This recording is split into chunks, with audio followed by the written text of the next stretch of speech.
Back on the right stand with news just coming through on the ISIS Fidain, who's been nabbed by the Russian authorities. And it's a mega exclusive here as CNN News 18 has got all the details which nobody else has. We've accessed the entire initial Russian interrogation, and this person is born in 1992. This terrorist, he's been arrested, and his name is Azamov. He is an Uzbek national, and after recruitment by the IS in Turkey, he did training with members of the Daesh, and as part of the plan, he was sent to Russia for getting an Indian visa. He was assured all assistance from local help in Delhi after his arrival. Now, we are given to understand that Azamov in Turkey did not meet anybody in specific. All his training was done, and the radicalization, the instructions were done via social media using the platform Telegram. That's what we are given to understand.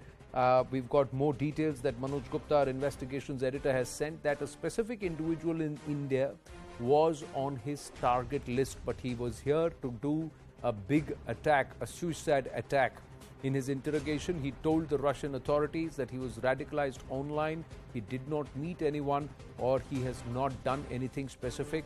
Everything was online, and he came to Russia as part, or to try and kickstart the second leg of the operation.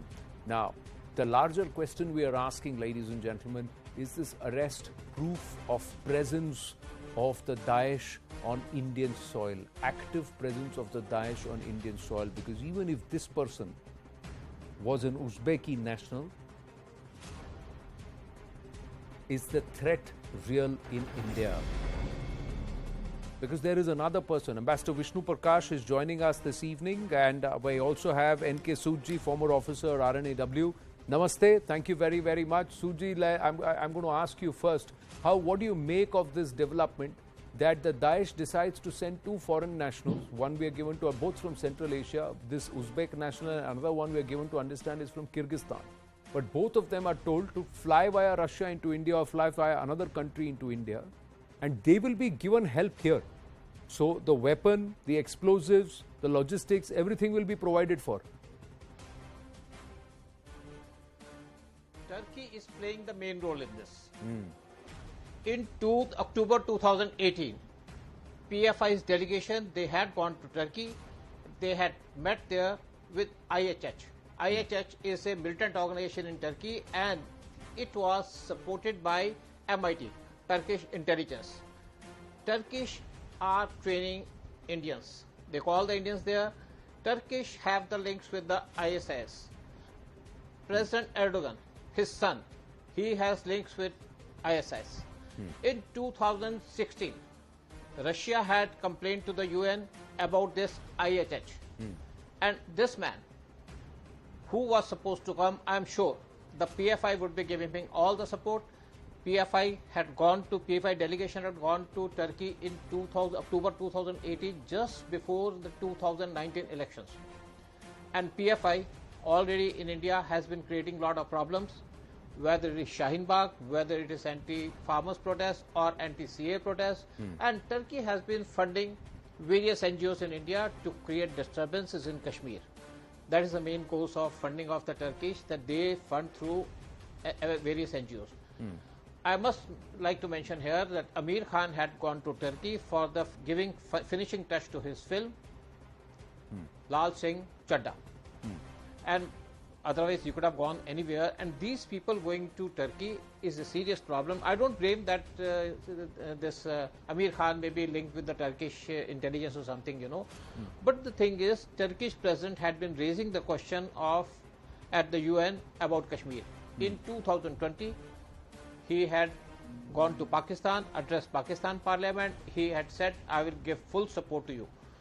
And now with Pakistan, Turkey is also involved in India, and recently there were two incidents. In one incident, 45 pistols, they were apprehended at Delhi airport, and after that, 6 AK-47, they were caught in the sea, and it was expected that they wanted to carry out such kind of activities that were carried out during 6/11.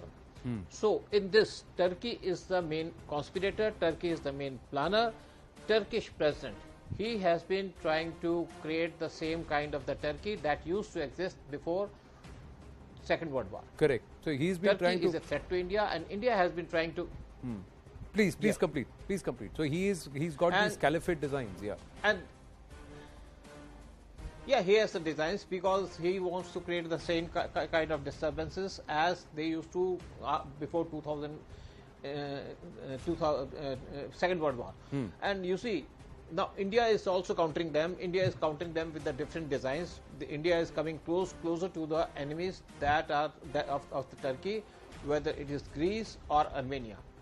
But the thing is, we are preoccupied with a lot of things, whether China and the Pakistan on one hand, on the other hand, So India is dealing with them, and we have strengthened our intelligence agencies in a big way. We are trying to counter but the thing is that we are on the defensive. And the problem with us is that we cannot take offensive actions, whether it's Pakistan or Turkey, unless they do something. Correct. So that is India's problem because what Turkey is doing is via proxy. So this is a very it's a proxy game, because now on the face of it we are given to understand Turkish authorities actually cooperated in providing information. So on the one hand they are acting as if they are trying to cooperate as far as counter-terrorism is concerned. On the other hand, you are saying that they are the root cause for all these problems. Paisa wahin se aa raha hai, they are the ones backing. There is a certain level of Qatari influence also, which many are saying, but this axis is a lot of people are worried about. But Ambassador Vishnu Prakash, how do we deal with this? Anand, good evening. First of all, let me agree with you and my co-panelists that it's a very serious, real and worrisome development. In one stroke, the threat perception for Indian leaders and entities has increased dramatically. Islamic State, as we all know, in whatever form it keeps on morphing, it has a transnational footprint, is a cruel and vengeful and ultra-radical ideology. But the problem, Anand, is that without pointing fingers at any country, is that, and the reality, sad reality, is that its reprehensible ideology has appeal amongst fringe youth segments in various countries, even amongst the non-Muslims. You remember in the heydays of ISIS, there were tens or hundreds of youth from Europe which had gravitated towards them, and many of them were non-Muslims. Unfortunately, in our own country, some 50 youngsters from 40 or 50 from Kerala had joined ISIS. So their indoctrination is effective, their propaganda is distorted but effective. And what is even more worrisome is the use of infotech, internet, as you were pointing out. Sitting in Turkey, the person is getting radicalized.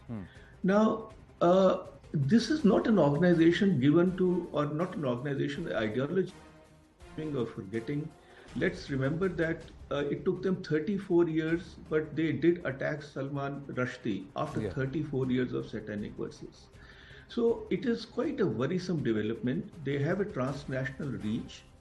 They can, and again, while we must thank Russia for its vigilance. We have got a great cooperation with Russia, intelligence sharing cooperation. But the use of Russian air route is again something that should send alarm bells ringing, which means that they can come to you in any shape, any size, from any direction. Correct. So things are quite, these are quite disturbing. Now, the only way forward is international cooperation and international intelligence sharing, because no country, howsoever powerful alone, can neutralize that. They will lie in wait, they'll morph.